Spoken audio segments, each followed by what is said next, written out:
Hey everyone! Ah, Granny. You're back.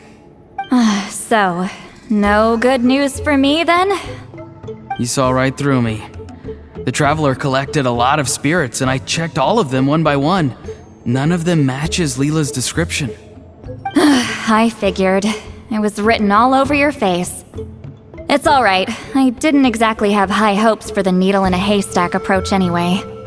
Leyla's condition is still stable, but we're not really getting anywhere. Well, luckily, I made some progress on my end.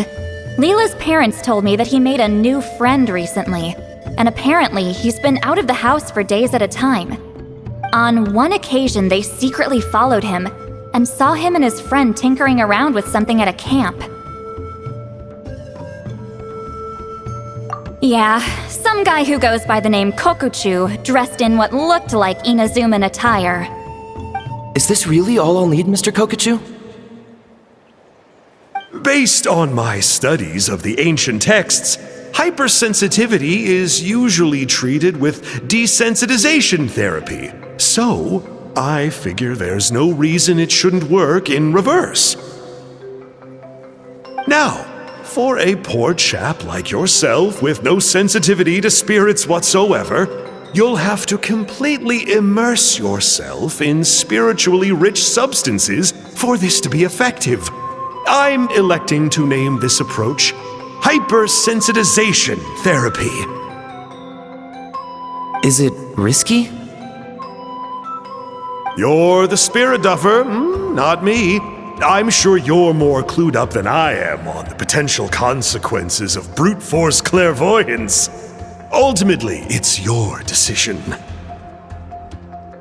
All right, but I do have one last question. What's in this for you? People like me obviously don't have much clout in this tribe, so it's not like I can offer you much in return. You think I'm looking for a reward? Oh, my good sir, take a look at my face. Isn't the answer written here clear as day? What? What's written there? Just a friendly guy who's happy to help. What?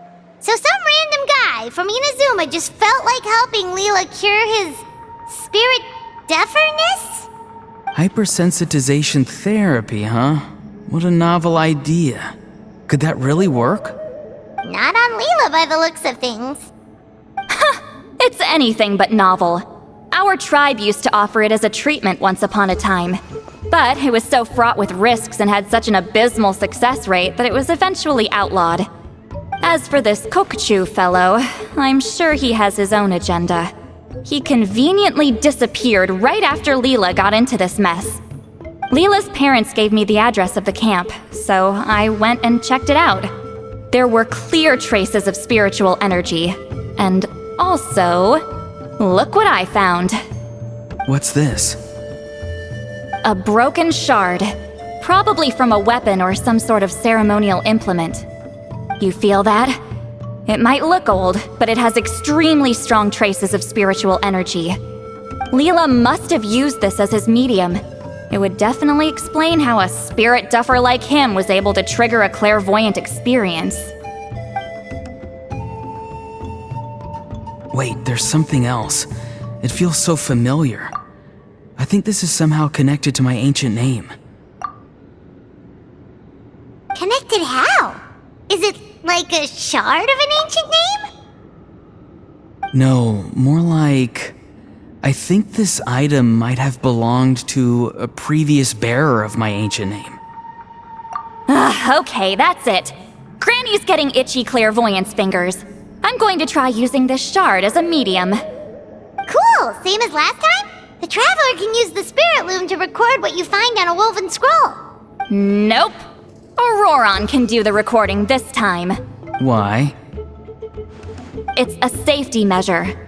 You have a better understanding of the spirit domain than the Traveler.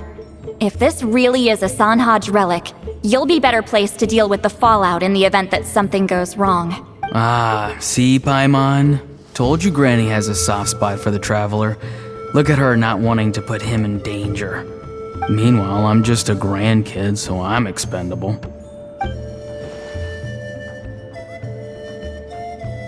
Hey, what are you blabbing on about? Sorry, Granny. I'm ready now.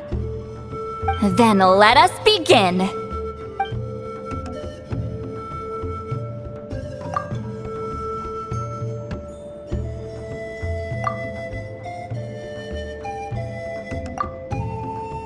Alright, what's on the scroll this time? Looks like a broken bow covered in flames. Hey, don't you think one of the pieces looks just like this shard? You're right! It seems to be from the body of the bow. I saw a bow just like this in one of Granny's scrolls. Yes, it's the weapon Sanhaj used in the Battle of the Mare Javari. I guess that proves it. This shard is a bona fide Sanhaj relic. Good old Sanhaj. The relic's spiritual energy was fluctuating very strongly, but I wasn't in any danger at all. The Traveler probably would have been fine as well. Now that's a true hero, huh? Generations later and the stuff he used to own is helping to treat spirit duffers. I still think there's more to this story, though. Kokochu must have had his own motives beyond just treating Leyla's condition. Well, okay, we saw the full bow just now, right? Maybe he wanted to see it too, so he could track down the other pieces. I don't know if he'd have anything to gain by doing that. Even if they're Sanhaj relics, I still doubt he'd have much use for a broken bow. Also, why use a spirit duffer in that case? You're basically setting yourself up for failure. Huh? Layla's body is responding! Let me take a look. I can sense a spirit being drawn to the relic. Looks like Granny's plan is working. Leyla's spirit is being drawn to the bait. In that case, let me try again. This time using both Leyla's body and the shard as mediums.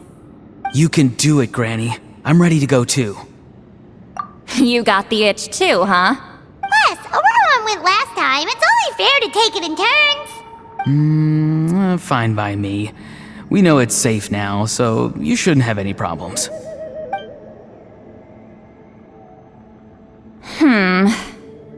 All right, if you insist. Be my guest. Just let me know when you're ready.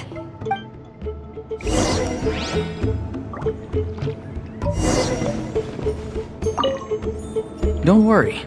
I'm quite sure the shard is safe. There shouldn't be any danger.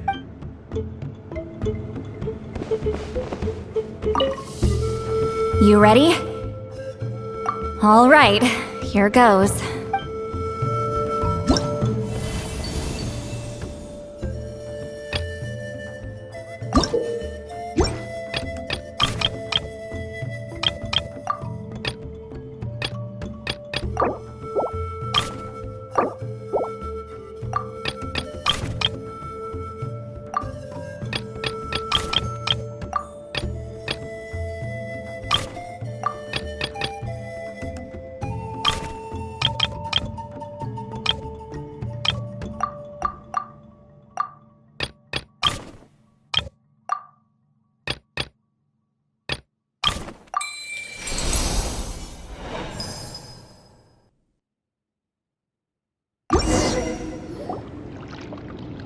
Another image has appeared.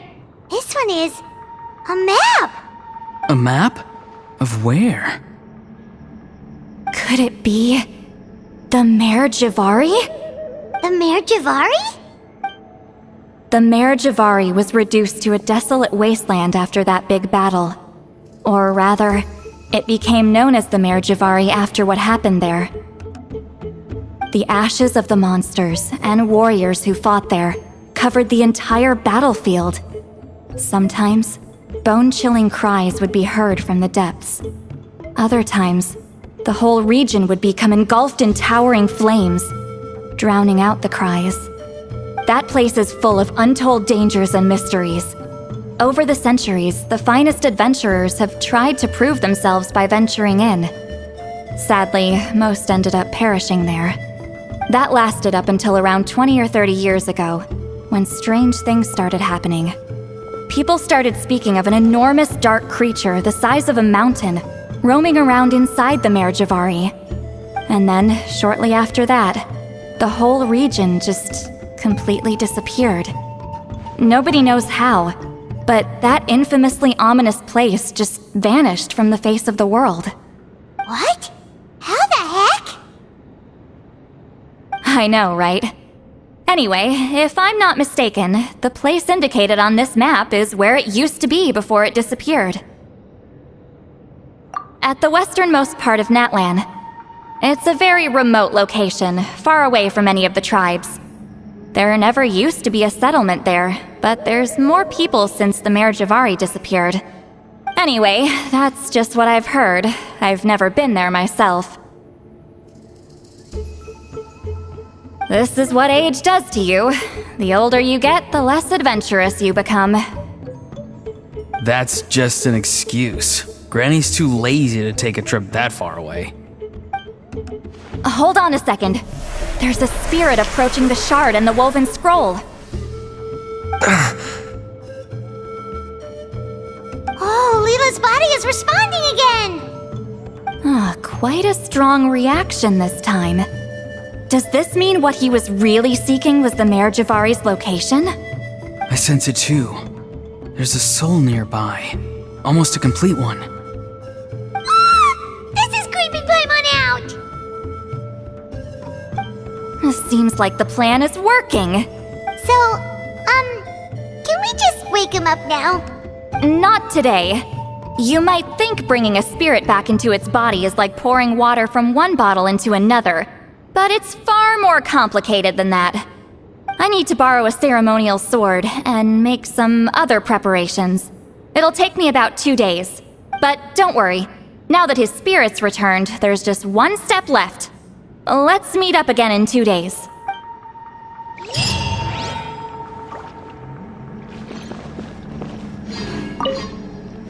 Something about this still doesn't add up for me. If that Kokchu guy was really plotting something, why would he leave Sanhaj's relic at the scene? Unless that was also bait.